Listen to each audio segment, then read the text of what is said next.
Light the candle, Tiger!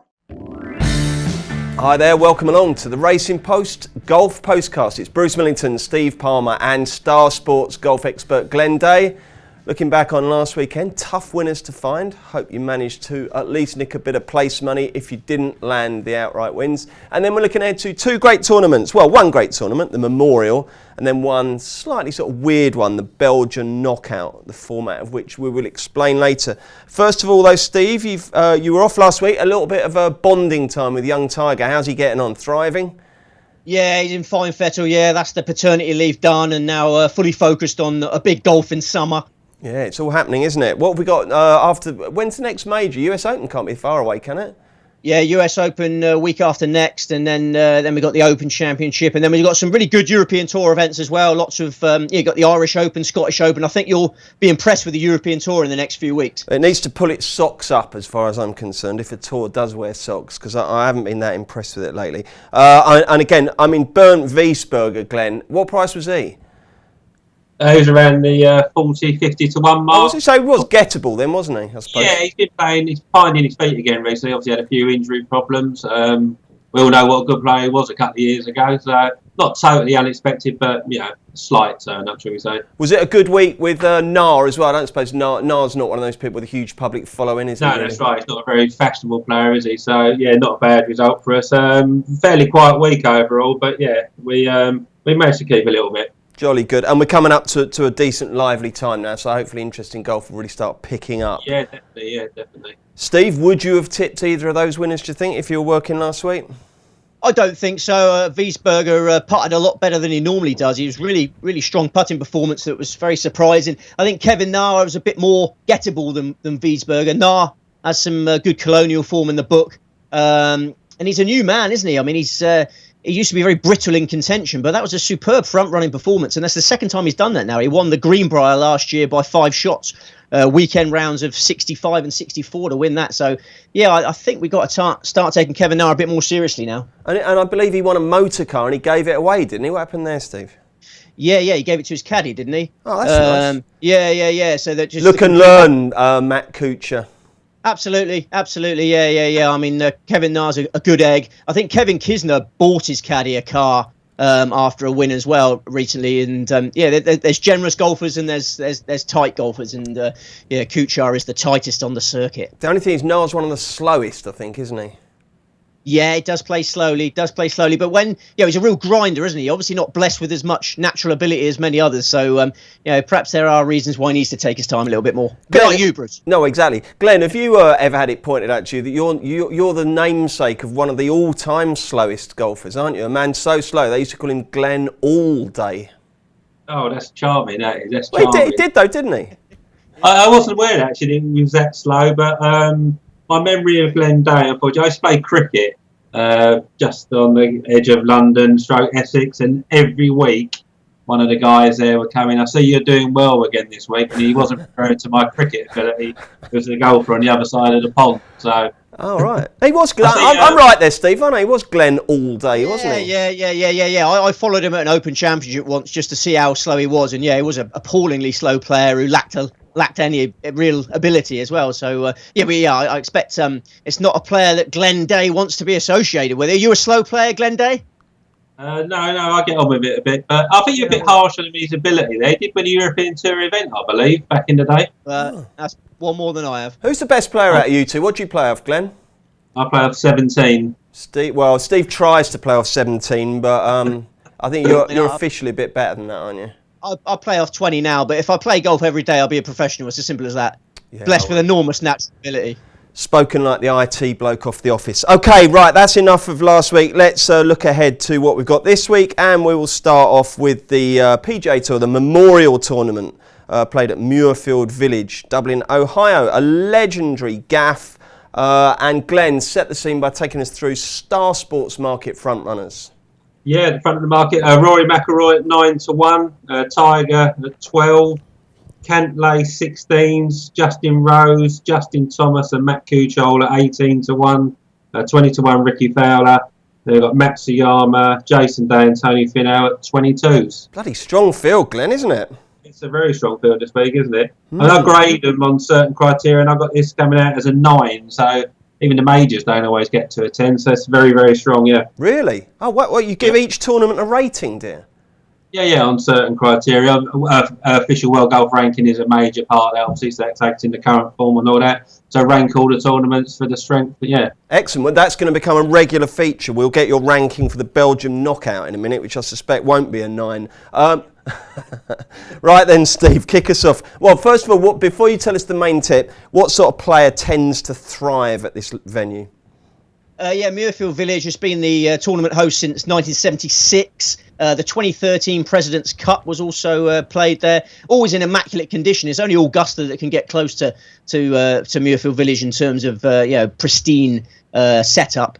Very generous fairways, as Jack Nicklaus likes his courses to be, but very small targets on approach. So it's a second shot course, but driving is a huge asset. Long driving is a big asset too, particularly this week. The storms have softened the course, 7,392 yards. So yeah, you're looking for big hitters who are very accurate with their irons.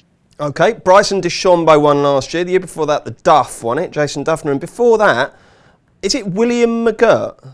Is he called William? Yeah. He beat someone called Jay Curran in a playoff. Now, I know my golfers, but I've literally never heard of Jay Curran. Who's Jay Curran?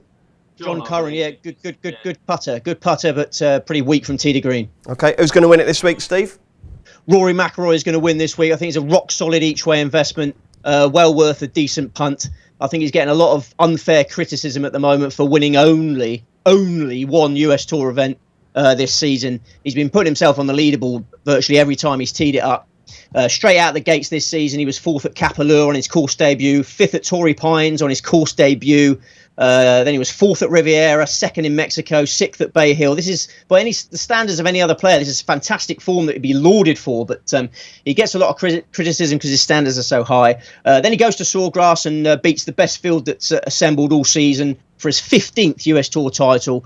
It's only Augusta where he tied 21st that he's not finished in the top 10. So that's 10 events, 9 top 10s. And I love the way he fought back from the brink of a miscut at Bethpage Black last time out. He was 7 over par through 12 holes of round 2. The old McIlroy would have turned it in.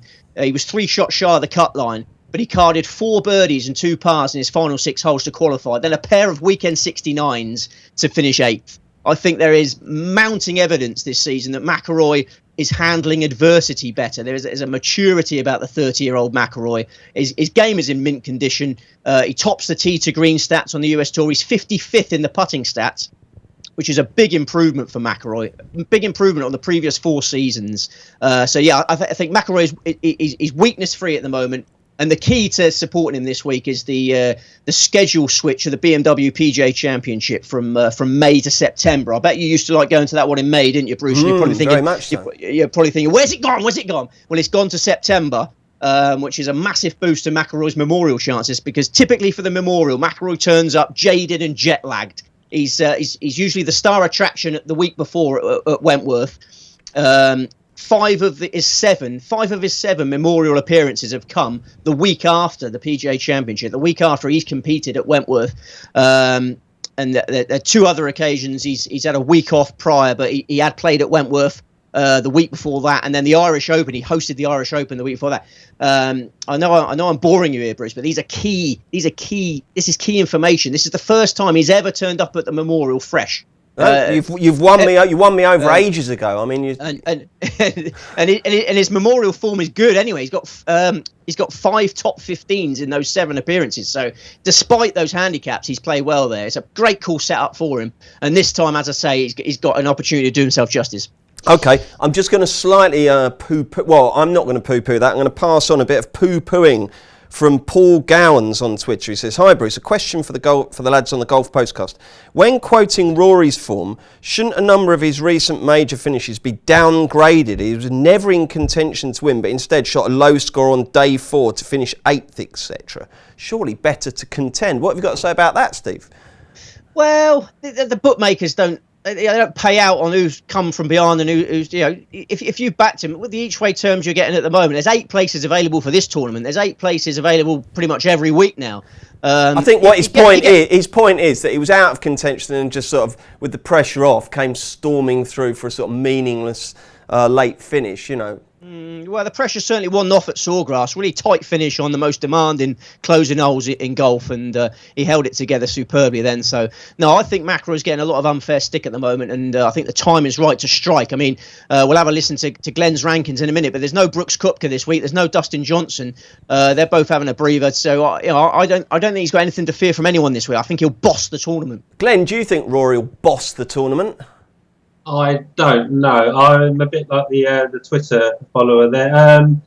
Some of his performances, yes, coming through the field late for a good finish, don't carry much credibility. But as Steve said, at Bethpage, just nearly missing the cut and then knuckling down and achieving the finish that he achieved shows a lot of character indeed. So pros and cons of those sort of finishes, but form-wise and numbers-wise, he obviously stacks up, and as we all know, he's one of the best players on the planet. So certainly not to be discounted this week, but he wouldn't be for me at the 9-1 available. No. Who's for you then, Glenn?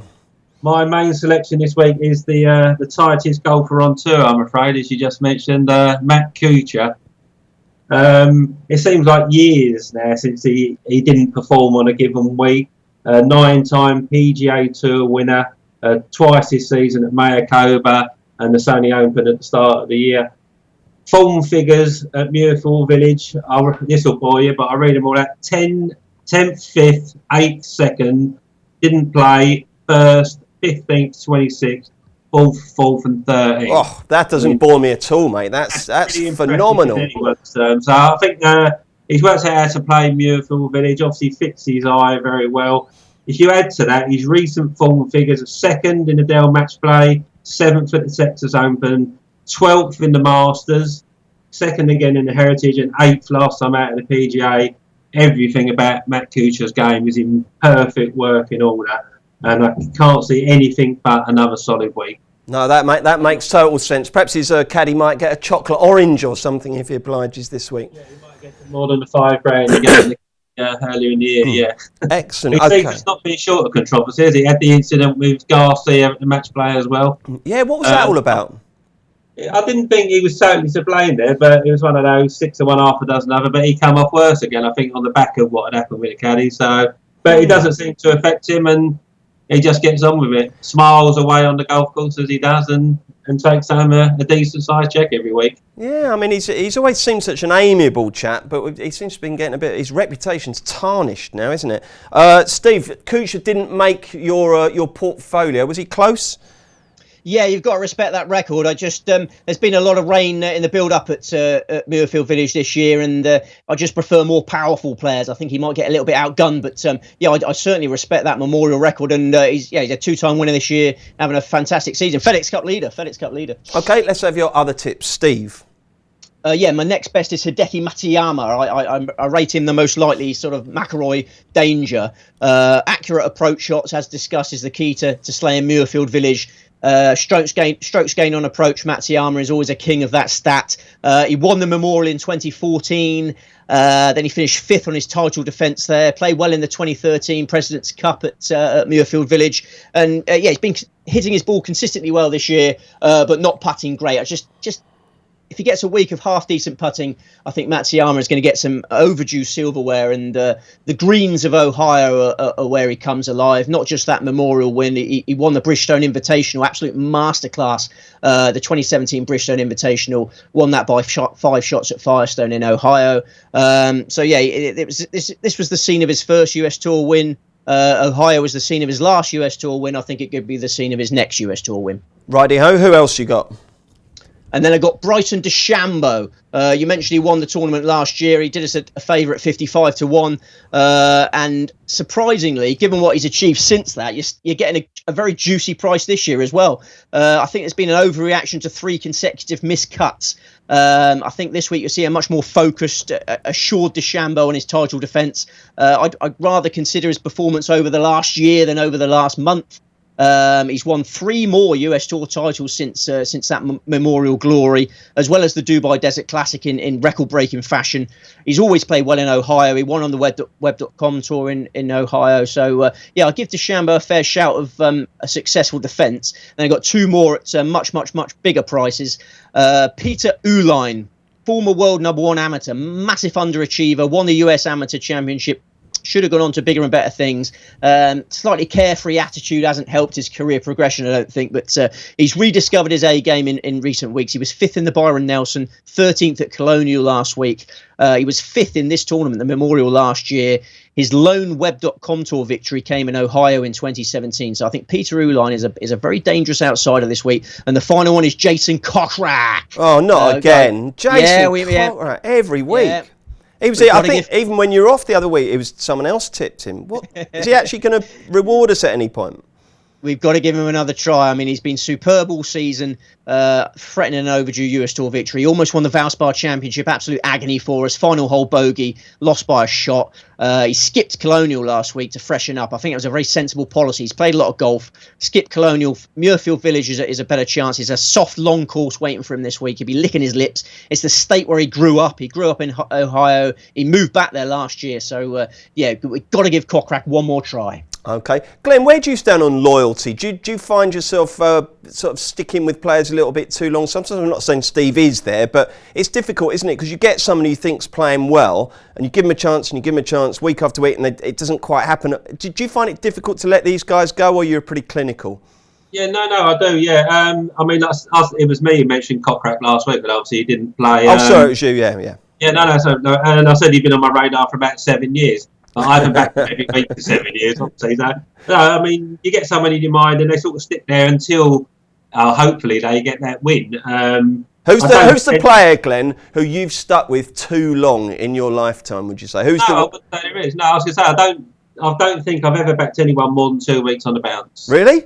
Yeah, no, not at all. I mean, I've literally backed David Toms 2 decades on the bounce. I even backed him the other week. I just can't. I'm addicted to backing David Toms. It's weird. No, I don't do that. No, I can let go fairly quickly in golfing terms. Yeah, but they're there. So if they find a bit of form again, you bring it back out to the front of memory, and then see if you can apply what you know to the conditions and the week they're playing in. Okay, so Kuchar's your main man. Who else have you got, Glenn?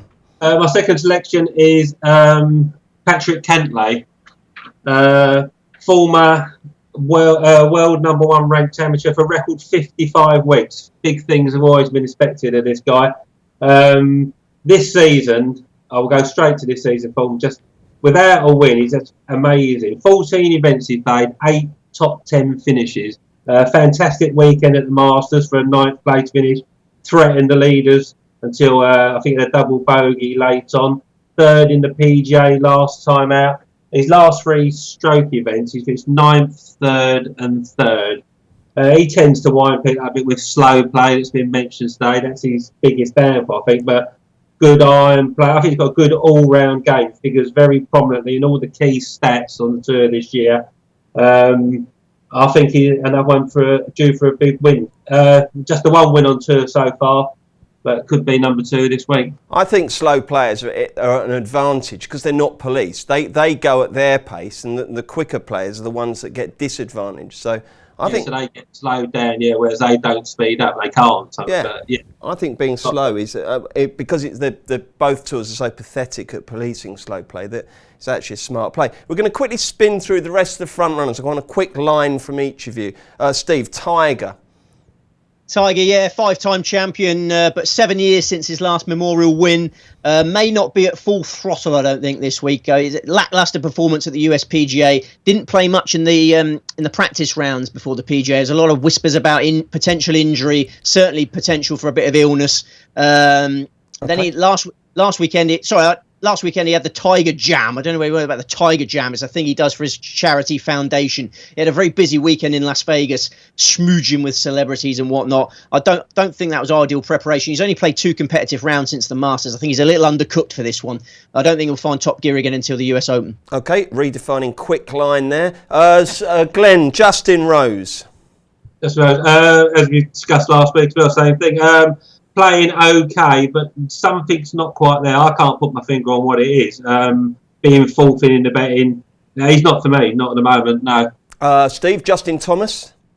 Justin Thomas has had a wrist injury, which must have been a very serious wrist injury. But it took him out of Quail Hollow and Bethpage Black. He loves Quail Hollow, won his USPGA there, and obviously didn't want to miss the USPGA. So big injury concerns for him. Okay, Glenn, what do you think of Rickie Fowler's chances? Always prominent, always plays well, but another guy who just doesn't get over the winning line often enough for me.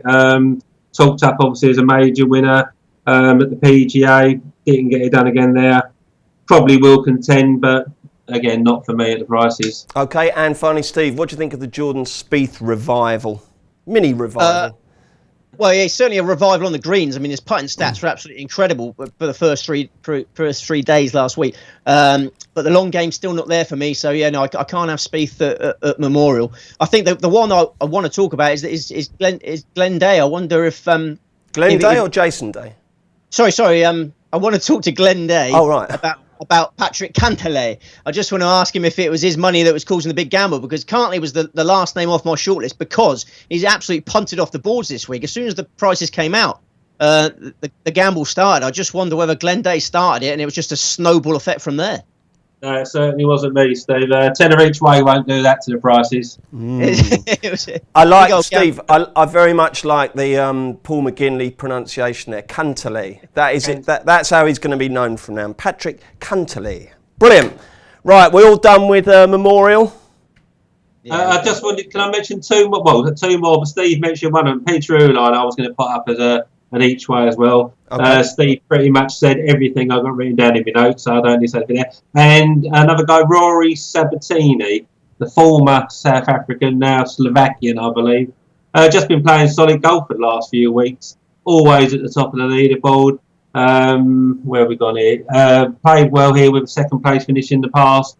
Just think he could have another good showing this week. Just playing consistently good golf. And Sabatini, the absolute hero in terms of slow play. Who was it he was playing against? Do you remember when they were contending? Who was it? Ben Crane. Ben Crane, yeah. Sabatini had these ridiculous pair of like combat golf trousers, and Ben Crane was just taking forever, wasn't he? And Sabatini just marched down to the green while he was faffing around. It was absolutely epic. It was really, really good. I love that. Okay then, right, let's turn our attention to the Belgian knockout, which takes place at the South and North course at Rinkven International in Antwerp. Steve, this is no normal 72-hole stroke play, is it?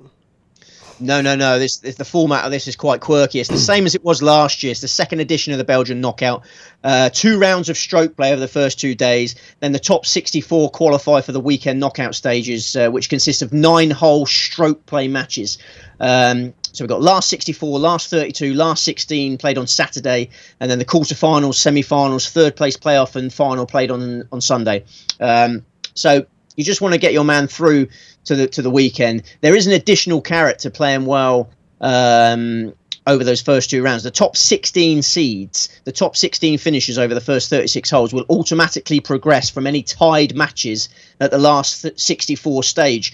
Sudden death playoffs for all the other ones, and you'd be amazed how often that came into play last year.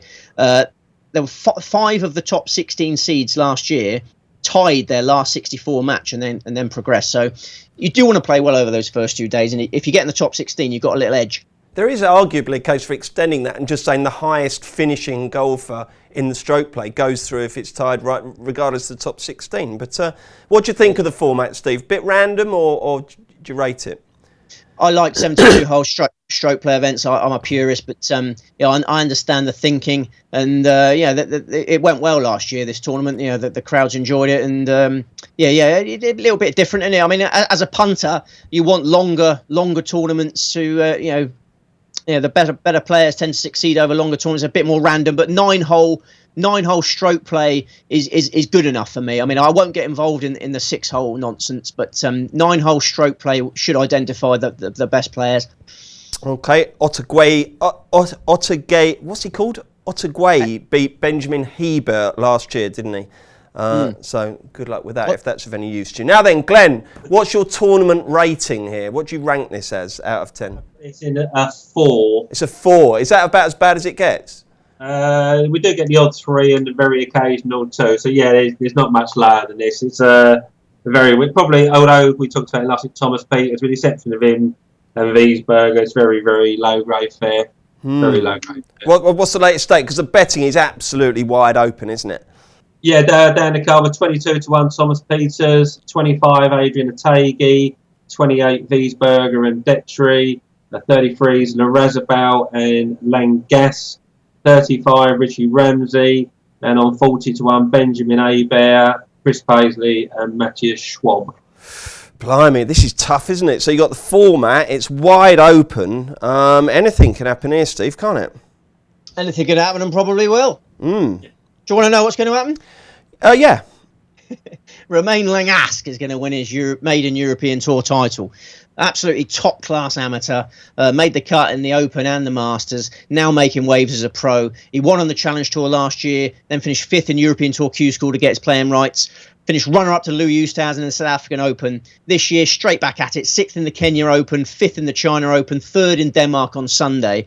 He's gone from 775th in the world rankings to 128th in the space of 9 months. His ball striking is magnificent.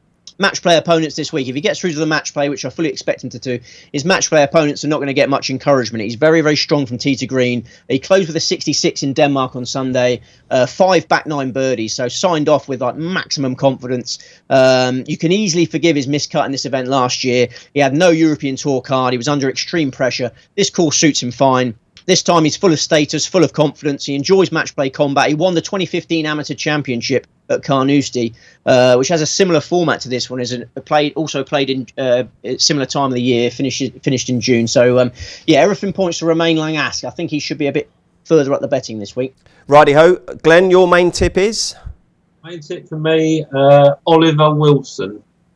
38-year-old now. Only won 2 victories to his name. It took him a long time to get there. Set a record for coming second 9 times prior to winning that event. But on winning the 2014 Dunhill League Champion, he did beat Rory McIlroy and Tommy Fleetwood. Guy I always liked. I thought he had a fantastic swing, good ball striker, slightly idiosyncratic, and he used to get his caddy to line up all his shots for him, I seem to remember. Something that I believe has been outlawed now.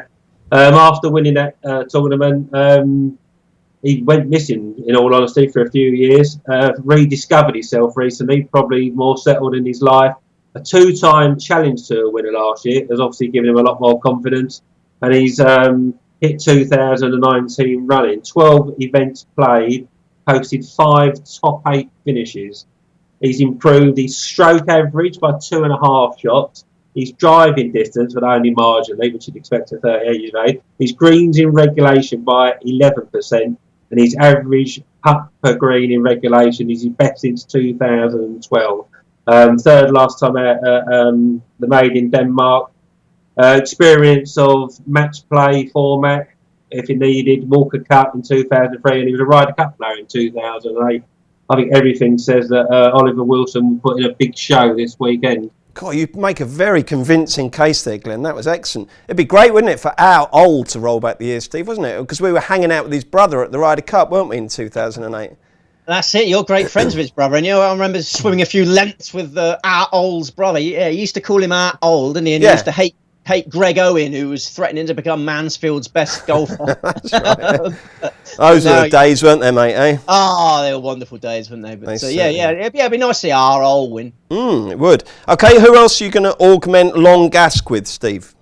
I think we're going to get an all-French final if they end up in opposite sides of the knockout draw. I like Victor Perez at juicy prices.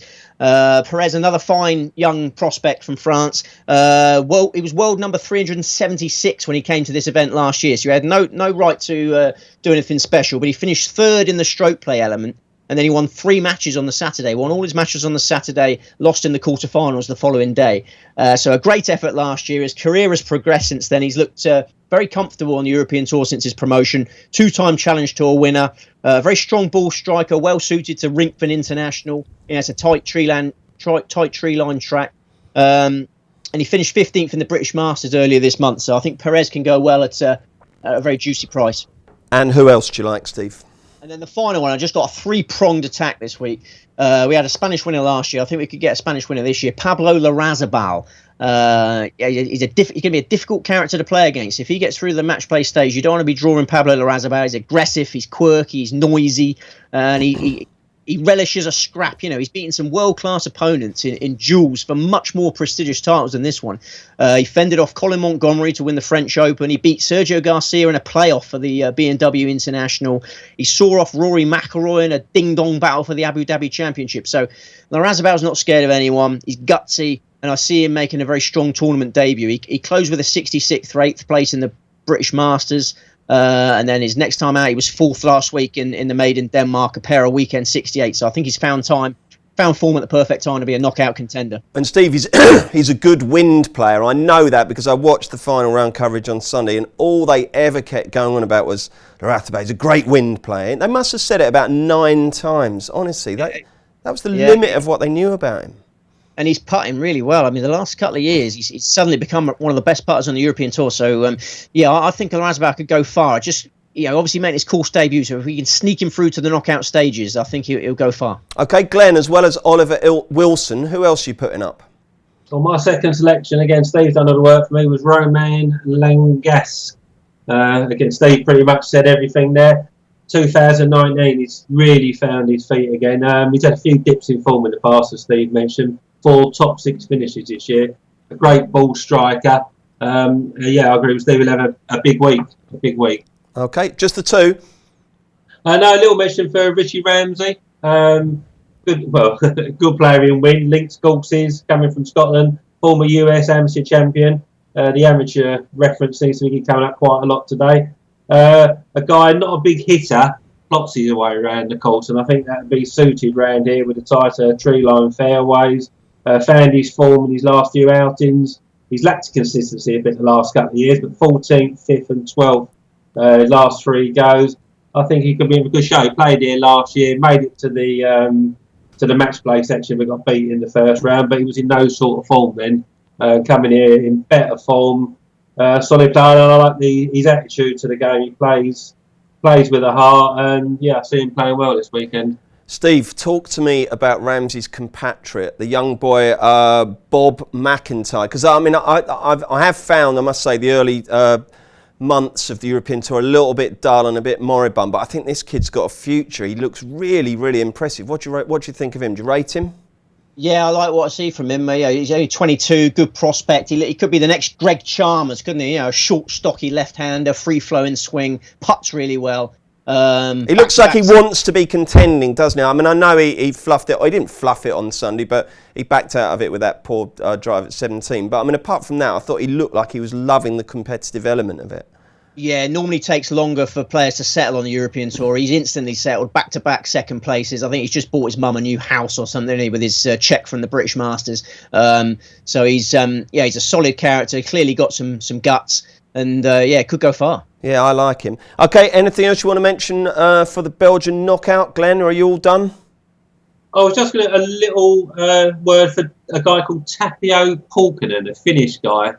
He's cropped up a couple of times on this broadcast in the past. Average driving distance this year, 311 yards, so a big hit, and not particularly accurate, which won't suit around here. But the guy, I've just noticed him over the last couple of seasons, keep cropping up on the leaderboard. 8th, tie 14th, miscut tie 12th last 3 outings. So some sort of fodge. But again, the quirky nature of the tournament, it's the sort of thing that can unite a player. And enable him to get a first tournament win. Just a little interest for the each way 80 to 1. I thought might be worth keeping an eye on. Just remind us what his name is, Glenn. I'm going for Tapio Pulkkinen. Okay, right. Let's sum up the tips. Starting with the Memorial. Steve Palmer. Rory McIlroy, Hideki Matsuyama, Bryson DeChambeau, Peter Uihlein, Jason Karkrag. Glenn Day. Matt Kuchar, Patrick Cantlay, Peter Uihlein and Rory Sabbatini. And the Belgian knockout, Steve Palmer. Romain Langasque, Victor Perez. Dramatic pause. Pablo Larrazabal. Glenn Day. Oliver Wilson, Romain Langasque, Richie Ramsay and Tapio Pulkkinen. Brilliant stuff. Okay, what do the next few days hold? Oh, exciting news. The award-winning column is back on Sunday in the Racing Post, isn't it? Yeah, the award-winning column's back. Yeah, we've had a period of reflection. We've sorted out some mental issues, and we're going to come back strong. Lovely stuff. I'm looking forward to that. Always one of the highlights of my Racing Post week. Anything else? But changing nappies, that sort of thing? You're going to swing a golf club at any point, Steve? Well, I'm a very hands-on dad. It's all about nurturing, Tiger Palmer and Grace Palmer. Now I want Tiger Palmer to be the next Tiger Woods. I want Grace Palmer to be the next Annika Sorenstam. So I'm very focused on nurturing some major champions now. Excellent. And obviously having some bets at the same time. Do you want bet of the week? I mean, I really want bet of the week, of course, yeah. I really like the Rory McIlroy Romain Langasque double this week. Each way double. It's got a lovely ring to it. Rory and Romain. Row your boat gently. row your boat gently to the payout counter. Oh, lovely. I really like this one. So that's my bet of the week. What's your bet of the week, Glenn? Just Kuchar each way. I know I said it last week, but I can't see him being out in the frame. Okay, Kuchar is the future. Right then. God, that was crap, wasn't it? What have we got next week? What's next week's golf? Oh, we got some golf, haven't we, next week? What we got? Where's my calendar? Where's my washboard? Oh yeah, we've got a rubbish sixes event, golf sixes. They've moved the golf sixes from England, which made it bearable because you got a good crowd. I don't know how many people are going to turn up for this. It's in Portugal. The golf sixes has moved to Portugal, and then we've got the Canadian Open, and we've got no, that's it. We haven't got any round bellies. No, we got a US Women's Open this week as well, haven't we? God knows who's going to win that. Jeremy Chapman, I tell you, who's going to win that. Have you got a view on that, Glenn? The women's? I watch it a bit, but no real opinion on that one, no. Okay, Glenn, what are you most looking forward to between now and when we reconvene in 7 days' time? See Matt Kuchar win. Okay, you're focused. Brilliant stuff. Thank you, chaps. We've got the Champions League final postcast tomorrow, and we've got a Derby special on Friday. Join us for those. If not, back next Wednesday for another Racing Post Golf Postcast. Give 'em the horn!